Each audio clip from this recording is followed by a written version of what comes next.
Apollo 11 ये एक ऐसा मशीन था जिसके जरिए इंसान ने चांद पर पहली बार कदम रखा था। ये एक ऐसी उड़ान थी जिसने इंसानों को पहली बार 1969 में सफलतापूर्वक चांद पर पहुंचाया था। अमेरिका का ये अभियान इंसानों के लिए और अंतरिक्ष अनुसंधान के लिए काफी ज्यादा बड़ी उपलब्धि थी। मगर दोस्तों, आपके मन में कभी ना कभी तो ये सवाल आया ही होगा कि इतने साल होने के बाद भी अब तक इंसान चांद पर क्यों नहीं गया, क्योंकि तब से अब तक की जो टेक्नोलॉजी है वो काफी ज्यादा एडवांस है। जब पहली बार इंसान चांद पर गया था तो उसने वहां पर काफी ज्यादा रिसर्च की और वहां के काफी ज्यादा नमूने भी इकट्ठे किए। फिर भी हम चंद्रमा के काफी ज्यादा रहस्यों से अनजान हैं, या फिर नासा हमसे कुछ छुपा रही है। आज का ये वीडियो काफी ज्यादा मजेदार और मिस्टीरियस होने वाला है, क्योंकि आज के इस वीडियो में मैं आपको चांद के बारे में काफी ज्यादा मिस्टीरियस बातें बताऊंगा, जिसे सुनने के बाद आपको नॉलेज भी मिलेगा और काफी ज्यादा मजा भी आएगा। तो वीडियो को पूरा देखना ताकि आपको पूरा नॉलेज मिल पाए, क्योंकि आज का वीडियो काफी ज्यादा मजेदार होने वाला है। तो आज का वीडियो शुरू करते हैं।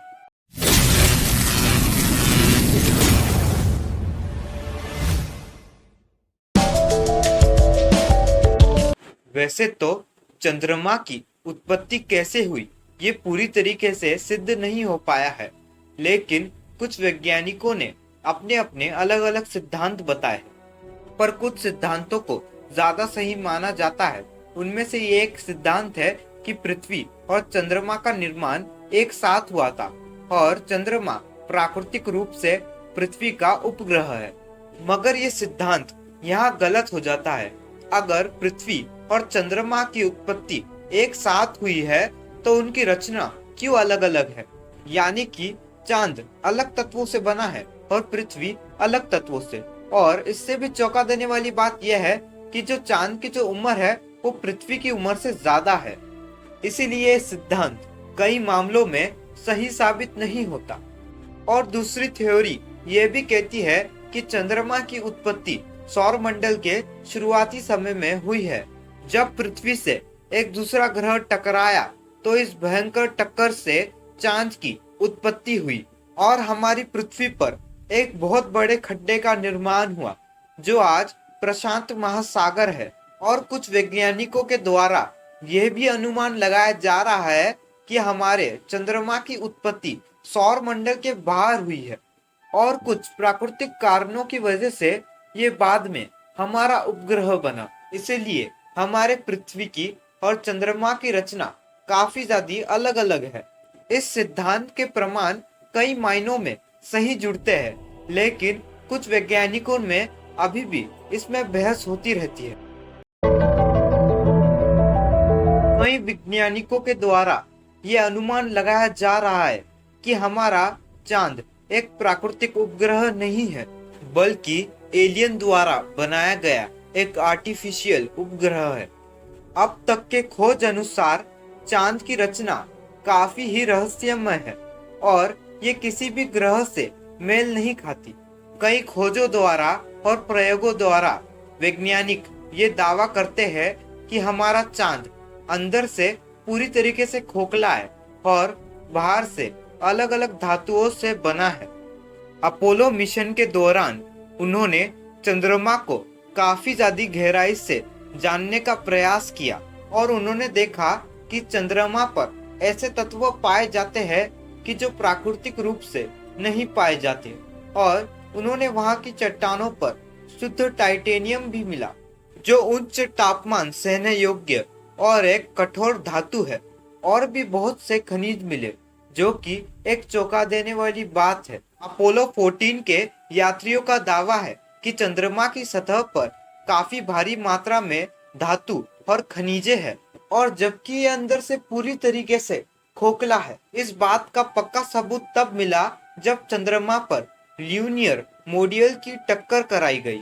जब ये टक्कर हुई तो उसका असर कम से कम 25 मील तक हुआ।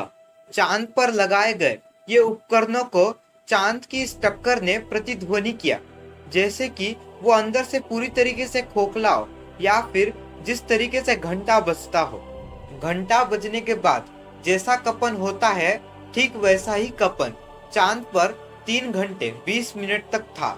इसके बाद भी चांद पर अलग अलग ज्यादा मात्रा में प्रयोग होते रहे और उनका भी रिजल्ट ऐसा ही निकला जैसे पहले प्रयोग का निकला था। इससे अनुमान लगाया जा रहा है कि चंद्रमा एक खोखले धातु के गोले की तरह है जिसकी सतह धूल से ढकी हुई है, और नासा का ये कहना है कि चंद्रमा की सतह पर 2 से 3 मील की गहराई पर धातु की परत है और वहां का तापमान दिन में -180 डिग्री तक पहुंचता है और रात में -150 डिग्री तक। तब भी चांद पर इसका कोई असर नहीं होता। चांद की रचना ऐसी है जैसे कि वो एक बहुत बड़ी स्पेसशिप हो। अपोलो मिशन के दौरान चांद के बारे में कई सारे फैक्ट्स उजागर हुए हैं, जैसे चांद पर कोई फ्लाइंग ऑब्जेक्ट को देखना और भी बहुत सारे रहस्यमय चीज जो कि हमसे छुपाए जा रहे हैं। चांद हमारी पृथ्वी के इर्द गिर्द घूमता है, लेकिन आज तक हमें चांद का बस एक ही हिस्सा दिखाई दिया है। आज तक हमें कभी भी पृथ्वी से चांद का दूसरा हिस्सा नहीं दिखाई दिया, जिसे चांद की डार्क साइड कहते हैं, और माना जाता है कि उसी डार्क साइड में एलियन सभ्यता रहती है और वहाँ बहुत बड़ा एलियन बेस है जो यहाँ पृथ्वी पर नजर रखे हुए है। दोस्तों, कुछ तो बात है जो 1969 के बाद चांद पर कोई भी मिशन नहीं हुआ। कुछ लोगों का यही कहना है कि चांद पर एक बहुत ही खतरनाक एलियन बेस है जिसके डर से कोई भी उसके बाद चांद पर नहीं गया, और इतनी अच्छी टेक्नोलॉजी होने के बाद भी और इतना नजदीक ग्रह होने के बाद भी आज भी हम चांद पर इसीलिए नहीं जा पा रहे हैं। दोस्तों, कुछ तो है चांद पर ऐसा जो कि हमसे छुपाया जा रहा है, और चांद के रहस्य क्या ऐसे ही रहस्य बने रह जाएंगे? क्या फिर वो कभी रहस्यों से पर्दा उठ पाएगा? दोस्तों, आपको इस बारे में क्या लगता है? आज की ये वीडियो हम यहीं पर समाप्त करते हैं। अगर आपको आज की हमारी वीडियो पसंद आई तो वीडियो को लाइक करना और चैनल को भी सब्सक्राइब कर देना, ताकि आपको फ्यूचर में ऐसे इंटरेस्टिंग कंटेंट मिलते रहे। तो मिलते हैं हमारे अगले और मजेदार वीडियो में।